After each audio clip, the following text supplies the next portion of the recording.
بیمار کی عیادت، جو مریض ہے ان کی عیادت۔ 2 نماز جنازہ میں شرکت کرے۔ 3 کفن خرید کر رکھے۔ 4 اپنے قرض کی ادائیگی کرے، جو اس پہ قرض ہے اس کو ادا کرے۔ یہ 4 ہے کہ جو شخص چاہتا ہے اس کا دل روشن ہو ایمان کی روشنی سے، تو یہ 4 کام انجام دے۔ 8واں اور آخری دروازہ، جنت کے 8 دروازے ہیں، آخری دروازے پہ کیا لکھا ہے؟ کلمہ وہی لکھا ہے کہ لا الہ الا اللہ محمد رسول اللہ علی ولی اللہ۔ اگر کوئی چاہتا ہے کہ جنت کے 8 دروازوں سے گزر جائے تو وہ کیا کرے؟ ہیں کیا کہہ رہا ہے؟ سوال جواب وہ ہوگا، وہ روایت میں ہوگا، وہ بھی ہوگا، لیکن اس روایت کی بات ہو رہی ہے اگر کوئی چاہتا ہے کہ جنت کے ان 8 دروازوں سے گزر جائے تو اس کے اندر بھی 4 صفتیں ہونی چاہیے۔ نمبر 1 پہلی صفت ہو سخی ہو، سخاوت کرے، سخی ہو، اور بغیر مانگے، بغیر سوال کیے دے عطا کرے، بغیر مانگے کسی کو عطا کر دے۔ سخی وہ ہے کہ جو سخاوت کرے، سخی ہو، اور اس کی خصوصیت کیا بیان کی ہے کہ کوئی اس سے تقاضا نہ کرے پھر بھی وہ دوسروں کی مدد کرے۔ 1 دوسرا اپنے اخلاق کو اچھا رکھے۔ تیسرا صدقہ دے۔ اب یہ صدقہ عام مز واجبات ہے، یعنی مستحب بھی اس میں شامل ہے، واجبات بھی، یعنی مال خرچ کرے۔ اب یہ مال خرچ کرنے میں واجبات میں خمس، زکوٰۃ، یہ ساری چیزیں آتی ہیں، مستحبات صدقہ دے، مستحب صدقے ہیں وہ دے، یہ ساری چیزیں اس میں آتی ہیں، یعنی مالی ادائیگی، مال کی ادائیگی اس میں صدقہ ہے۔ اب یہ صدقہ جو آپ دے رہے ہیں، کسی کی مدد کر رہے ہیں، یہ بھی ایک صدقہ آ گیا۔ خمس دے رہے ہیں، یہ بھی اس میں آ جائے گا۔ زکوٰۃ اگر واجب ہے مال میں تو وہ دے رہے ہیں، وہ بھی اس میں آ جائے گا، یعنی اس میں تعلق پھر مال کا آ گیا۔ اور اس کے بعد آخری کیا ہے؟ آخری یہ ہے کہ خدا کے بندوں کو تکلیف نہ پہنچائے۔ یہ 8 دروازے جنت کے ہیں جن پہ ہر ایک پہ 4 چیزیں لکھی تھیں، ہم نے بیان کر دی۔ جو چاہتا ہے کہ ان 8 دروازوں سے گزر جائے تو اس کے اندر پہلی چیز صفت سخاوت ہو، اپنے اخلاق کو اچھا کرے، مالی واجبات ادا کرے، مستحبات بھی ہے وہ بھی ادا کرے، واجب ہے تو وہ ادا، مستحب تو واجب نہیں ہے، لیکن مستحب چیز واجب نہیں ہوتی، لیکن اگر وہ صدقہ دے رہا ہے تو اس کا یہ فائدہ ہوگا، ورنہ مالی واجبات ہیں تو بہرحال اسے ادا کرنے ہوں گے۔ اور آخری اور چوتھا ہے کہ خدا کے بندوں کو تکلیف نہ پہنچائے۔ تو یہاں تک ہماری گفتگو اختتام پہنچی جنت کے دروازوں پر، کہ جنت کے یہ سب روایت کون بیان کر رہے ہیں؟ ساری روایت رسول اللہ بیان کر رہے ہیں۔ ٹھیک ہے، آئیے چلتے ہیں کہاں پر؟ جہنم کے دروازوں پر۔ ہاں، پہلے دروازے پہ 3 جملے لکھیں، ہر دروازے پہ کتنے ہوں گے؟ 3 دن۔ پہلے دروازے پہ کیا لکھا ہے؟ 3 جملے۔ جھوٹوں پر اللہ کی لعنت، بخیل پر اللہ کی، جو بخیل ہے بخیلوں پہ اللہ کی لعنت، اور ظالموں پہ اللہ کی لعنت۔ 3 شخصوں پر لعنت ہے، جھوٹوں پر، بخیلوں پر، ظالموں، اللہ کی لعنت۔ دوسرے دروازے پہ لکھا ہے کہ جس شخص نے اللہ سے امید رکھی اور اللہ سے امید رکھی، اللہ سے وابستہ رہا، وہ شخص خوش نصیب ہے، وہ خوش نصیب ہوا۔ یعنی جو شخص اللہ سے وابستہ ہو جائے، اللہ سے امید رکھے، اللہ سے اپنے رشتے کو قائم کر دے، اللہ سے امید رکھے، اللہ سے وابستہ ہو جائے، تو پیغمبر فرماتے ہیں کہ جہنم کے دروازے پہ لکھا ہے وہ خوش نصیب ہوگا۔ 2 جس نے اللہ کا خوف رکھا وہ امن میں آئے گا۔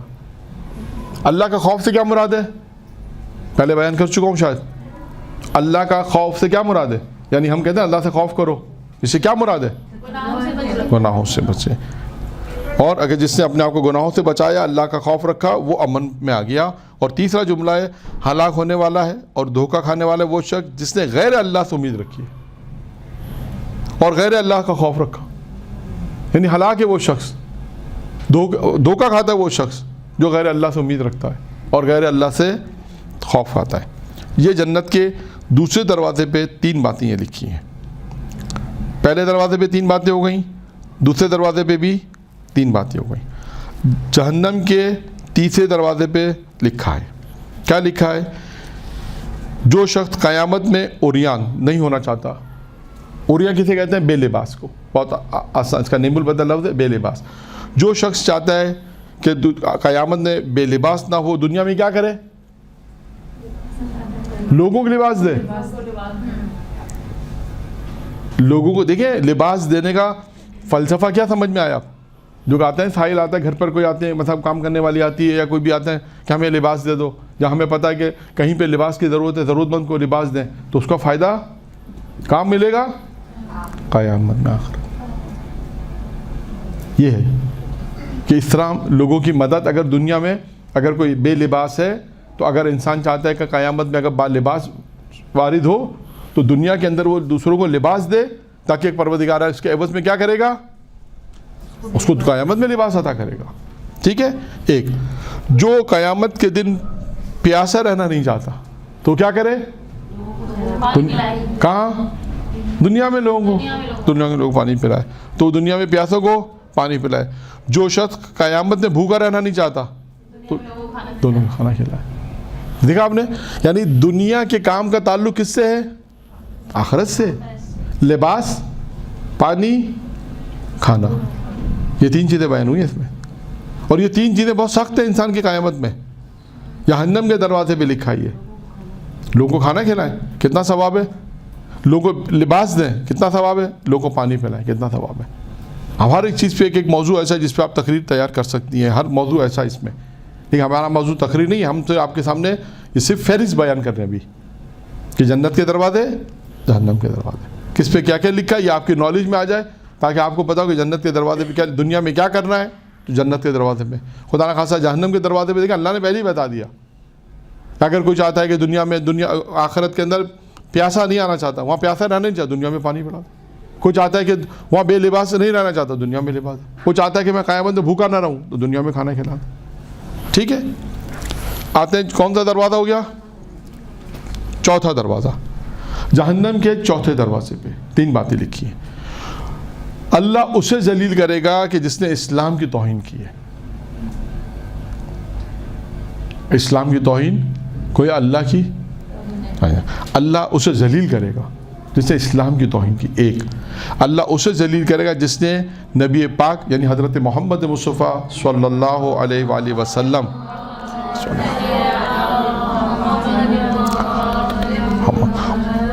یعنی اللہ اسے ذلیل کرے جس نے حضرت محمد مصطفیٰ صلی اللہ علیہ وسلم اور اہل بیت کی توہین کی ہو. اللہ اسے ذلیل کرے. اور نمبر تین کیا ہے؟ اللہ اسے ذلیل کرے گا جس نے مخلوق پر ظلم کرنے والوں کی مدد کی ہے. تو آپ کو پتہ چلا کہ اللہ کن لوگوں کو ذلیل کرے گا, کن لوگوں کو رسوا کرے گا, یہ کہ جو اسلام کی توہین کرتے ہیں. بعض اوقات کہتے ہیں نا اسلام میں پردہ کیا ہے, اسلام میں داڑھی کیا ہے, ہماری مرضی رکھیں. ہوتے ہیں بہت سے لوگ, آج بھی دنیا میں بہت سے لوگ ہیں اسلام کی توہین کرنے والے. بالخصوص تو پردے کو زیادہ تر اردو کا لفظ ہے جسے زیادہ رگڑتے ہیں, جیسا زیادہ بولا بلا کہتے ہیں. یا اور بھی بہت ساری چیزیں مالی واجبات کے اوپر بہت ساری چیزیں ایسی ہیں. نماز کیوں پڑھیں, نماز کو بھی کہتے ہیں کیوں پڑھیں, نہیں پڑھنا چاہتا, ہماری کیا ضرورت ہے اللہ کو نماز رکھنے کی, نہیں رکھتا اللہ نماز. تو خیر یہ ساری بہت ساری چیزیں ایسی ہیں کہ جو ہم تو سنتے ہیں بہت ساری چیزیں, یعنی اس میں اگر اسلام کی توہین ہے تو اللہ اسے ذلیل کرے گا. اور جس نے حضرت محمد اور ان کے آل حضرت اہل بیت علیہ السلام کی اگر توہین کر رہا ہے کوئی تو اللہ اسے بھی ذلیل کرے گا. اور اگر جس نے مخلوق پہ ظلم, کسی نے مخلوق پہ اللہ کی مخلوق ظلم کیا, آپ نے اس کی اگر مدد کی تو اللہ اسے بھی ذلیل کرے گا. کتنے دروازے ہو گئے؟ 4. کتنے رہ گئے؟ 3 رہ گئے. جہنم کے 5ویں دروازے پہ لکھا ہے خواہشات نفسانی کی پیروی نہ کرو کیونکہ خواہشات نفسانی کی پیروی ایمان کی مخالف ہے. دونوں الگ الگ چیزیں, ایک طرف ایمان ہے, ایک طرف خواہشات نفسانی ہے. اگر آپ نے خواہشات نفسانی کی پیروی کی تو اس کا مطلب ہے آپ نے ایمان کی مخالفت کی. پیغمبر فرماتے ہیں خواہشات نفسانی کی پیروی نہ کرو کیونکہ یہ ایمان کے مخالف ہے. بے فائدہ گفتگو نہ کرو. اب دیکھیے کتنا اہم نقطہ آ رہا ہے, بے فائدہ گفتگو نہ کرو. کیوں؟ ورنہ اپنے رب کی نگاہ میں گر جاؤ گے. یعنی آپ دیکھیں کہ کتنی بے فائدہ گفتگو ہم لوگ کرتے ہیں. کبھی کوشش کریں, مشکل کام ہوگا کہ کسی سے, میں نے یہاں پر تھوڑا سا روک کے میں کہوں کہ گفتگو کی بات آئی تو میں بیان کر رہا ہوں شاید میں نے پہلے بھی بیان کیا تھا، اور زندگی گزارنے کے بہت سارے اصول خود انسان اپنے تجربے سے بنا لیتا ہے نا. میں آپ کو 2 چیزیں بیان کرتا ہوں، جب شاید پہلے بیان کی تھی، دوبارہ بیان کرتا ہوں. 2 کام کر کے دیکھیے گا، تجربہ کر کے دیکھیے گا کہ زندگی اگر بہتر بنانی ہے، جھگڑے نہ ہو، فساد نہ ہو، تو 2 کام کریں. ایک، اللہ اور اہل بیت کے علاوہ کسی سے توقع نہ رکھیں، نمبر 1. اور دوسرا ہے کہ کسی دوسرے کے معاملات میں گفتگو نہ کریں، ٹانگ نہ اڑائیں، جو بہت مشکل کام ہے. ایک اور آپ کو میں بات بتاؤں جو ہم تک پہنچتی ہے، مختلف باتیں ہوتی ہیں. میاں بیوی کے اکثر جھگڑے معلوم ہے کس بات پر ہوتے ہیں؟ دوسروں کے چکر میں. اس نے ایسا اس کو کیوں کہا؟ اچھا بیوی فیور کر رہی ہے، شوہر فیور نہیں کر رہا، میاں بیوی کا جھگڑا ہو گیا. بات ان کی کچھ بھی نہیں تھی، دوسروں کی باتوں میں. پھر دوسروں کے معاملات میں نہ بولیں، یہ بھی ایک بہت مہم ہے. اب آپ کے یہاں کا سوال آئے گا، میں خواتین میں ایک جگہ درس دیا تھا، علاقہ نہیں بتا رہا، وہاں بھی یہ 2 باتیں میں نے بیان کی تھی. تو درس سے تو کسی نے کوئی سوال نہیں پوچھا جو مجھے یاد ہے اچھی طرح. کیا نہیں مولانا آپ نے کہا کہ دوسروں کے معاملات میں اس سے مراد کیا آپ کی؟ ابھی آپ کو خود سوچنا پڑے گا. میں موارد نہیں بیان کروں گا، بہت موارد بہت ہے میرے پاس، ایسے نہیں کہ نہیں ہے موارد. یہ آپ کو خود سوچنا ہے کہ ہمیں کہاں بولنا چاہیے، کہاں نہیں بولنا چاہیے. موارد بہت سارے ہیں. خود اپنے گھر کے اندر اگر آپ موارد ڈھونڈیں گے آپ کو وہاں بھی مل جائیں گے. اور میں گھر کی بات بتا رہا ہوں، خاندان، گھر، سماج، محلہ، علاقہ، جہاں انسان کی زندگی ہے. خود انسان اپنے گھر کے اندر اگر دیکھے، اپنی بات ہے کافی ہے. بہت سے ایسے معاملات ہیں، ساتھ جوائنٹ فیملی میں رہتے ہیں، آپ نے کہا میرا تعلق نہیں، گناہ نہیں ہو، بحث یہ کہ پھر بہت زیادہ ادھر ادھر بات ہو جائے گی. آپ کو پتا کہ یہ میرا موضوع نہیں ہے، ختم بات، میں نہیں کر رہا، میرا موضوع ہی نہیں ہے. میں کیوں مطلب کوئی گفتگو کر رہا، ٹھیک ہے. اسلام میں صلح کروانے کی وہ الگ چیز ہے، صلح الگ چیز ہے، صلح کی بات نہیں ہو رہی یہاں مثال ہے کہ بہت سے معاملات. اب میں مثالیں کیا دوں؟ مثالیں میرے پاس بہت ساری، میں نے کہا نا مثالیں بہت ساری ہیں. اب میں آپ کو چلے مثال دے دیتا ہوں. ایک دوسروں کے معاملات سے مراد دیکھیں، اس میں بھی البتہ ممکن آپ کے اعتراضات ہوں گے. بہت سی چیزیں ایسی ہوتی ہیں کہ مطلب ساس اور بہو بڑے مسائل ہیں، یا رہنے والی نند اور بھابھی بڑے مسائل ہیں. اب بیٹا ہے ایک ہی ہے، مطلب وہ دونوں کی طرف پریشان ہے. کیا ہوتا ہے اس میں کہ بہت سی چیزیں ایسی ہیں کہ جو ساس کو نہیں کرنی چاہیے اپنی بہو سے متعلق، ضرورت نہیں، موضوع نہیں ہے اس کا، لیکن وہ بولتی ہے. اسی طرح بہو بھی بہت سی باتوں میں نہیں ہے. مثال کے طور پر نند ہے، بہت سی باتیں میں نہیں کرنی چاہیے بھابھی سے، اس کا کوئی تعلق نہیں ہے. بہت سی باتیں ایسی جو انہیں نہیں کرنی چاہیے وہ کرتے ہیں، جس سے فساد ہوتا ہے. یہ ایک اور بات مثال، یا ایک بہن کی شادی ہو گئی، میں اور کھول کے آپ کو بولوں جو مسائل ہیں. ایک کی شادی ہو گئی، بڑی بہن اچھی ہوتی ہے سر آنکھوں پر، اب وہ گھر کے معاملات میں دخل اندازی کرتی ہے، بھابھی کو برا لگتا ہے، نہیں بولنا چاہیے اسے. بھائی ان کی شادی ہو گئی سر آنکھوں پر، ختم ہو گیا. اب کیونکہ یہاں شادی ہو گئی، بھابھی آ گئی، بھائی وہ کہتے ہیں ہماری حکومت ہے، مثال کے طور پہ حکومت سب کو چاہیے ہوتی ہے. اب وہ آ کے اگر کوئی کہے کہ یہ ایسا کرو، تو اماں کہتے نہیں ان کی بات مانو، وہ کہتے پھر ہم کس کا بات کہیں. اس میں جھگڑے ہوتے ہیں، فساد ہوتا ہے اس میں. تو اس کی وجہ کیا ہے کہ ہر آدمی کو یہ پتہ ہونا چاہیے مجھے کتنا بولنا اور کہاں بولنا. یہ بہت مہم ہے. اس سے ماں کا کردار بھی بہت اہم ہوتا ہے، یہ بھی میں آپ کو بتا دوں. ماں کا کردار بہت اہم، اگر ماں انصاف سے کام لے تو نہیں ہوگا، یہ بھی میں آپ کو بتا دوں. ماں کبھی کبھی اگر نا انصافی کرے تو یہ بہت مشکل ہوتا ہے. پھر فسادات یہیں سے شروع ہوتے ہیں، فسادات یہیں سے شروع ہوتے ہیں. ایک دوسرے کے خدا نہ خواستہ کینہ، حسد، سب یہیں سے شروع ہوتا ہے. وہ کیوں ہمارے معاملات میں بول رہی ہیں، ہم کیوں ان کے معاملات میں نہیں بول سکتے. وہ جو مرضی آئے ہمارے گھر آ کے بیٹھ جائیں، مثال آئے سر آنکھوں پر آئیں بیٹھیں. آپ اس کو ایک اور مثال دے دوں، 5 منٹ ہے، ایک اور مثال دے دیتا ہوں تاکہ بات کمپلیٹ بھی ہو جائے. اور ایک مثال دے دیتا ہوں، ایسا ہوتا ہے. مثال کے طور پہ ایک لڑکی کی شادی ہو گئی، ٹھیک ہے. اس کی شادی ایسے گھرانے میں ہوئی کہ جہاں اسے صبح 7 بجے اٹھنا پڑتا ہے. بچے کو اسکول بھیجنا ہے، مثلاً بچے کو اسکول بھیجنا ہے، پھر ساس سسر کو خدمت کرنی چاہیے. 10 بجے جا کے اس کی باری آتی ہے کہ تھوڑا آرام ملے، مثلاً 3-4 گھنٹے میں 2-3 گھنٹے میں یہ کام وہ کام، پھر اپنی باری آتی ہے 10 بجے ناشتہ کرنے کی. مثال شوہر کو دینا ہے، جانا ہے، مشکلات میں 7 بجے اٹھنا، کبھی 6:30 بجے اٹھنا پڑ جاتا ہے. بچے اگر جلدی اسکول جاتے ہیں تو وہ اپنی جب ماں کے گھر آتی ہے تو دیکھتی ہے کہ بہو تو 10 بجے تک، بھابھی تو 10 بجے تک سو رہی ہے آرام سے. تو وہ یہاں پہ کیا کہتی ہے اپنی ماں کو، بڑی بھابھی کو تم نے ڈھیل دے رکھی ہے اماں. یہ فساد ہے، یہ جملہ فساد ہے. یہ معاملات میں نہیں بولنا، کیونکہ کیوں؟ اس کے شوہر کی ڈیوٹی ہے 11 بجے جانا، اس کے بیٹے کی جاب 11 بجے کی، 10 بجے کی، وہ 9 بجے اٹھے 10 بجے، اس سے کیا مطلب ہے اس کا؟ اب جب ماں کا دیکھا دل جلتا ہے، میری بہو تو عیاشی کر رہی ہے، بیٹی جو تکلیف میں ہے، پھر وہ بہو کو بولتی ہے، بیٹے کو بولتی ہے، بیٹا بہو کو بولتا ہے، یہ بولتا ہے فساد یہیں سے شروع۔ بس یہ غلط ہے، سارا نظام یہاں سے خراب ہے۔ ہر آدمی کو اپنی لمیٹیشن معلوم ہونی چاہیے، مجھے کیا بولنا ہے، کب بولنا ہے، کہاں بولنا ہے، کہاں میری ضرورت نہیں ہے۔ جتنے بھی فساد ہیں آپ دیکھ لیجیے گا، سب یہی ہیں، دوسروں کے معاملات یہ ہیں، دوسروں کے گھر کے معاملے میں انٹرفیئر ہونا، دوسروں کی زندگی کے معاملے میں انٹرفیئر ہونا، ضرورت نہیں ہے۔ یہ نا گفتگو کم کرو، کتنی جگہ پر آئے گفتگو کم کرو، ہر جگہ آیا اخلاق اچھا رکھو، گفتگو کم رہو، ساکت رہو۔ کیوں آیا ساکت رہنے پہ؟ ہر جگہ آپ کو یہ ملے گا ساکت، کیا مطلب کیا؟ سکوت، میرا موضوع نہیں ہے، ٹھیک ہے، ان کا آپس کا موضوع خود ہی کریں گے فیصلہ، جب ہمارے پاس آئیں فیصلہ نہیں، فیصلہ اپنی رائے دے دیں، بولا ٹھیک۔ آپ دیکھیے گا یہ بہت جتنی بھی مسائل ہم تک پہنچے ہیں، دیکھتے بھی بہت سے، وہاں یہی ہے، دوسروں کے معاملات میں ٹانگ اڑانا، دوسروں کے معاملات میں بولنا، دوسروں کے زندگی میں مداخلت کرنا، یہ سب فساد کی جڑ ہے۔ انسان کو یہ پتا ہو کہ مجھے کہاں بولنا ہے، کیا بولنا ہے، کب بولنا ہے، بس۔ دوسروں کے معاملات میں، حتیٰ اپنے گھر کے معاملات میں، حتیٰ بعض اوقات میاں بیوی، بعض اوقات مثال کے طور پہ اب شوہر سوشل ورک ہے، بیوی پوچھتے کس کا فون آیا، اس کا تعلق نہیں پوچھنے کا کس کا فون آیا، جانتی نہیں ہے، اچھا آپ نے اس کو کیا دیا، اس کا تعلق ہی نہیں پوچھنے کا اس کو کیا دیا، یہیں سے فساد شروع ہوتا ہے۔ ضرورت نہیں ہے، خدا نہ خاصا ایسا نہیں کہ لڑکیوں سے بات کرے تو الگ مسئلہ ہے، وہ الگ پوچھے گی، وہ نہیں، میں بات کر رہا ہوں ہوتا کیا، وہ آدمی کب تک جواب دے گا؟ پھر الٹے سیدھے نام بولتے اچھا فلاں آدمی آتا، ہو سکتا ہے آئے کوئی اور، کچھ اور بولتے ہیں، کب تک میں جواب دیتا رہوں؟ تو بہت ساری چیزیں ایسی ہوتی ہیں کہ اب خدا نہ خاصا کہتا نہیں بیوی کا کام ہے شوہر کو کنٹرول رکھنا، یہ بھی ایک بڑا مسئلہ چل رہا ہے آج کل، یہ بھی بڑے مسائل ہیں۔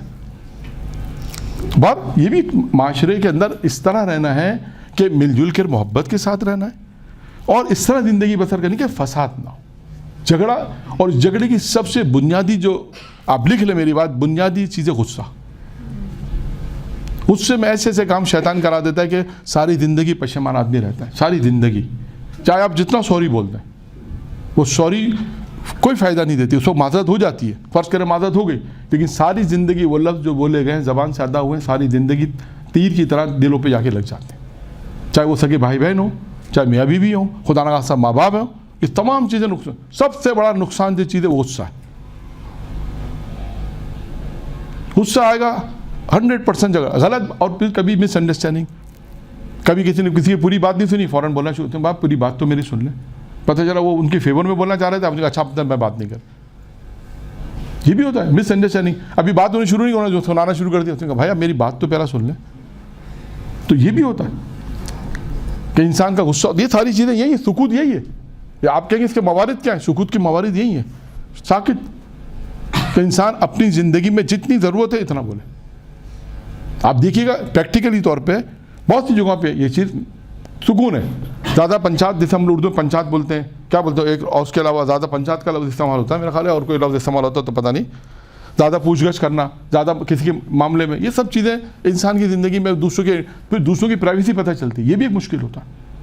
کچھ چیزیں لوگ چھپانا چاہتے ہیں، پتہ چلا انہوں نے ان کی بیوی کو بتایا، انہوں نے آ کے گھر میں سب کو بتا دیا، آسان بات خراب ہو گئی ساری۔ اللہ دوسروں کے رازوں کو چھپانا چاہتا ہے، یہ بھی ہے۔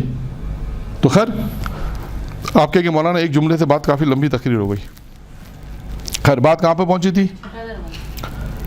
چھٹے دروازے پہ کہاں پہنچے تھے؟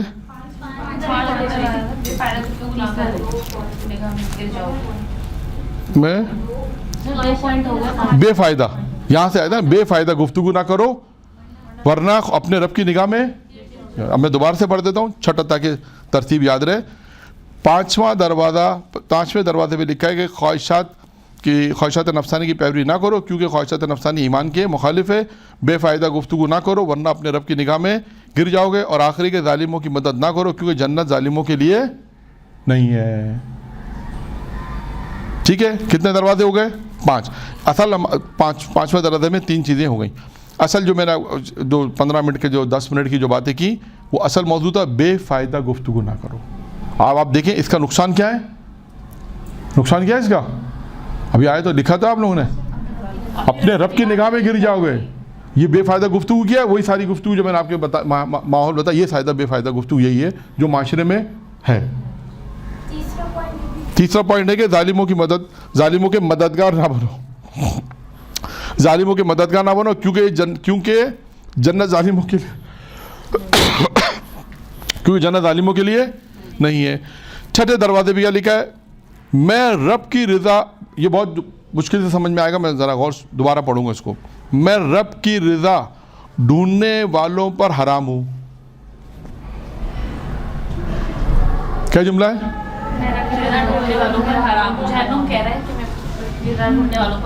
کیا مطلب ہے اس کا؟ ایک ایک آپ ایک ایک کر کے سب، ایک منٹ، نہیں کون بتائے گا؟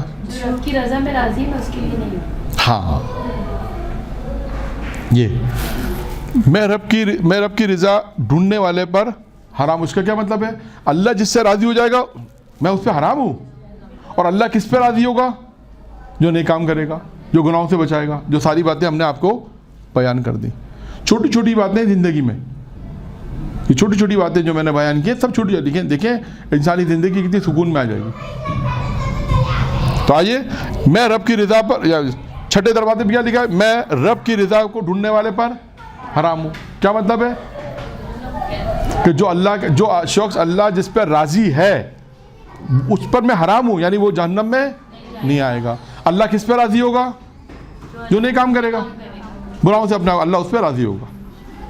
میں صدقہ دینے والے پہ حرام ہوں، وہی مالی بات، جو مالی واجبات ادا کر رہا، صدقہ دے رہا ہے، نیک کام کر رہا ہے، میں اس پر، یعنی جو صدقہ دے گا وہ جہنم میں نہیں جائے گا۔ میں روزہ دار پر حرام ہوں، جو روزہ رکھے گا وہ جہنم میں۔ آخری دروازہ، جہنم کا 7واں اور آخری دروازہ، اس پہ بھی 3 باتیں لکھی۔ کیا لکھا؟ پہلا جملہ، محاسبہ نفس، محاسبہ ہونے سے پہلے خود اپنا محاسبہ کر لو، یعنی کہتے ہیں نا اس سے پہلے کہ تمہارا محاسبہ ہو، اپنا محاسبہ خود کر لو۔ ملامت ہونے سے پہلے خود ہی اپنے نفس کو ملامت کر لو، اس سے پہلے کہ کوئی تمہیں ملامت کرے، اپنے آپ کو خود ہی، اپنے نفس کو خود ہی ملامت کر لو۔ پہلا ہے محاسبہ ہونے سے پہلے خود اپنا محاسبہ، اس سے پہلے کہ تمہارا محاسبہ ہو اپنا محاسبہ کر لو۔ ملامت ہونے سے پہلے خود ہی اپنے نفس کی ملامت کر لو۔ اور آخری میں ہے کہ خدا کے حضور پیش ہونے سے پہلے اسے پکار لو، خدا کے حضور پیش ہونے سے پہلے اسے پکار لو، اپنے رب کو یاد رکھو۔ وآخر دعوانا الحمدللہ رب العالمین۔